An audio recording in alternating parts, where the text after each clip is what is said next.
This week of hockey had some incredible moments, from goalie goals to goalie fights, so let's go through it all. So welcome in, I'm Earboy, and you can find my hockey content here on YouTube, TikTok, and Instagram. So if you enjoy this video, be sure to subscribe and ring the bell to stay tuned for more. So first up, we have to talk about Trevor Zegras, who scored another gorgeous goal. Since entering the league, Zegras has been one of the most electrifying players, and this play shows exactly why. Between his own legs.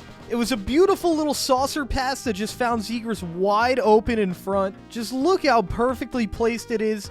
Bang. Perfect Zegras goal. Zegras is sitting there on the bench like Matthew Tkachuk who? It was so good he was sitting there with the iPad just to watch it back. So Zegras may have scored that goal on skates, but do you think he could have done it in heels? Well, here's Jennifer Botterill's attempt at recreating it. Puts it between, shoots, launches it right into a panel right behind the net. So good luck trying to recreate that, Zegras. So a couple of days ago, I made a video on Pyotr Kochetkov's goalie goal. I'll put the link to that video right up here, or here. In that video, I covered his goalie goal, his celebration, as well as him getting into a fight with the other team for that celebration. If you haven't seen it, here's a little clip of the goalie goal. Here's Kochetkov behind the net for the empty net. He sails it down, a bouncing puck. He scores! It was a beauty. It was a beauty goal. And then his celebration, he fell onto the floor, got up, skated to the bench, celebrated some more. So after his crazy celebration, the players on the Manitoba Moose were not very happy.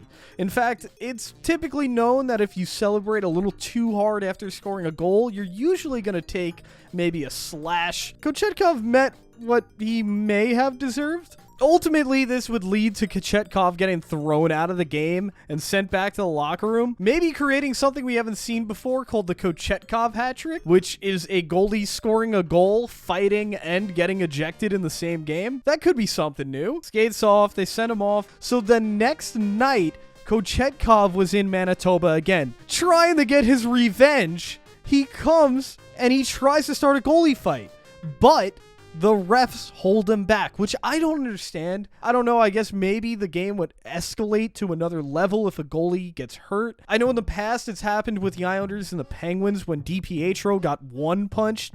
It led to a crazy game maybe just a week later between the two teams. Maybe that's something that they want to prevent now in the future. It ended up being pretty sad because he was ready to go. He was ready to have maybe one of the craziest weeks we've ever seen a goalie have. And obviously the other goaltender's a little pissed off about it too. Overall, gets kicked out, second night in a row, scored a goal though. The other thing, Kochetkov likely to be the Canes goalie of the future, the Carolina Hurricanes. So we're going to see a lot more of him. A lot of feistiness, a lot to like. I think he's going to be a fan favorite, not only in Carolina, but maybe potentially across the league. So our next thing to talk about is Tony DeAngelo. I made a video about him the other day, getting booed out of his own building. I'll put that video as well in the same spot as the Kochetkov video. But let's get into what happens here. DeAngelo and the Flyers are facing the Tampa Bay Lightning.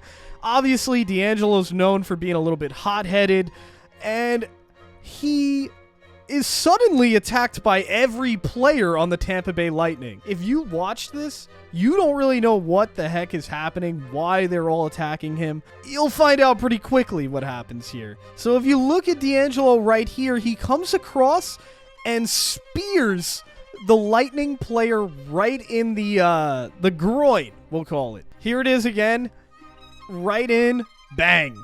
It's tough to see from that angle. I believe there's another angle right here. Let me get it. Right here. DeAngelo coming in. Bang. Right into, I believe that's Corey Perry right there. And that is the reason why every single Lightning player would end up on top of DeAngelo there. Another thing I wanted to talk about is Erik Karlsson here. Karlsson was high stick the other day. Right in the chin or the mouth area. And this went absolutely uncalled. Just straight to the chin. Karlsson ended up being bloodied by this pretty badly. It should have been a 4-minute penalty, like almost instantly, as you would think. Instead, this was actually a penalty against Karlsson, and he would get a 10-minute misconduct. If you're wondering why Karlsson may have gotten penalized, here's why. he takes his helmet and he chucks it as he's clearly annoyed with the no call. Another thing we got to go through is modern day Zdeno Chara minus the cups and I guess some of the talent.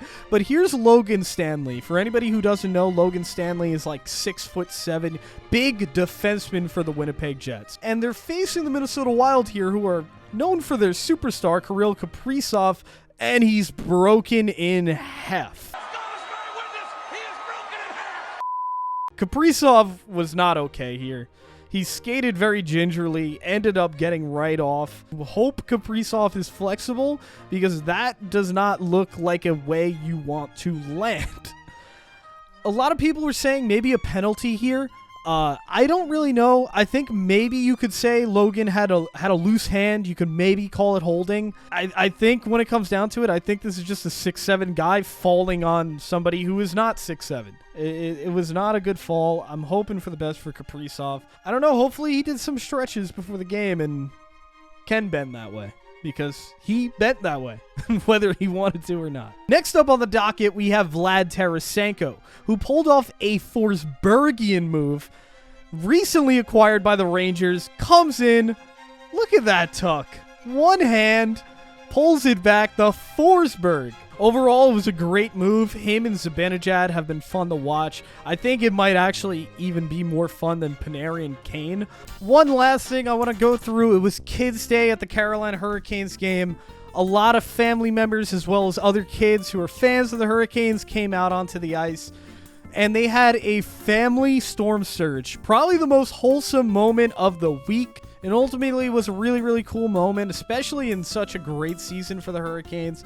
A good way to bring this Hurricanes team closer together. And honestly, they're looking for a cup run. Maybe this is something that could bring them together and show them exactly what they're playing for. And maybe they could get it done. I kind of think they could. That's pretty much it for this week. We went through some of the craziest moments and the coolest moments, the most wholesome moments. I really, really hope you enjoyed this video, this style of video. I kind of want to try and do more stuff like this. Also, once again, I do mostly short form content. If you want, check it out. I talk about all the most recent hockey news stories as in depth as you can get in 1 minute. Make sure you hit subscribe, leave a comment, leave a like on this video. Tell me what you didn't like. Tell me what you do. Tell me what plays you liked. You can find me on TikTok, YouTube, and Instagram at EarboySport. You can find me on Twitter at EarboyQ. All right, guys. Thank you so much for watching. Have a good one.